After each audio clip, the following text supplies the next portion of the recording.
Georgie Martin mengalami kecelakaan pada Jumat pagi saat FP1 dan kehilangan kendali atas motornya di tikungan. Ke-12 pembalap Spanyol itu kemudian mengaku bahwa ia teringat akan insiden fatal Luis Salom 10 tahun lalu. Ia kembali mengalami kecelakaan di sesi latihan yang membuatnya harus berada di Q1. Sementara kecelakaan ketiga terjadi menjelang akhir sesi kualifikasi pembuka. Martin kemudian mengalami kecelakaan di sprint saat berada di posisi ke-6, sebelum peluang podiumnya sirna pada lap pertama Grand Prix yang dimulai. Kembali karena insiden dengan Raul Fernandez, setelah mencetak kemenangan ganda untuk Aprilia hanya seminggu sebelumnya di Le Mans. Jumlah kecelakaan Martin selama berada di Barcelona kini membengkak menjadi 6, setelah terjatuh pada hari Senin. Dalam tes pasca balapan, Martin mengalami kecelakaan di tikungan cepat, turn 7 pada jam kedua sesi latihan Senin pagi, yang menyebabkan sesi tersebut sempat dihentikan sementara dengan bendera merah.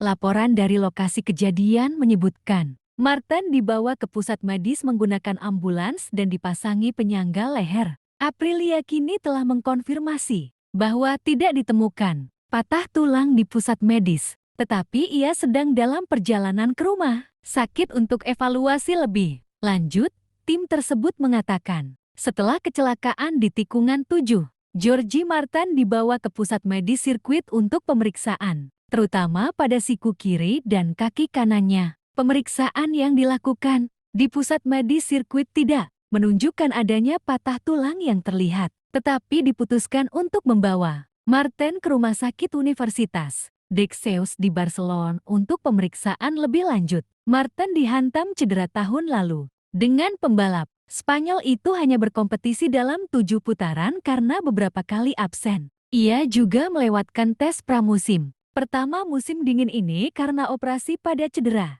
yang sudah ada sebelumnya pada bulan Desember. Setelah akhir pekan Grand Prix Catalan yang melelahkan, Martin tertinggal 15 poin dari pemimpin klasemen dan rekan setimnya, Marco Bezzecchi. Dalam berita cedera lainnya, Gresini melaporkan pada hari Senin bahwa Alex Marquez telah menjalani operasi yang sukses dan akan meninggalkan rumah sakit hari ini setelah kecelakaan mengerikan dengan Pedro Acosta pada hari Minggu.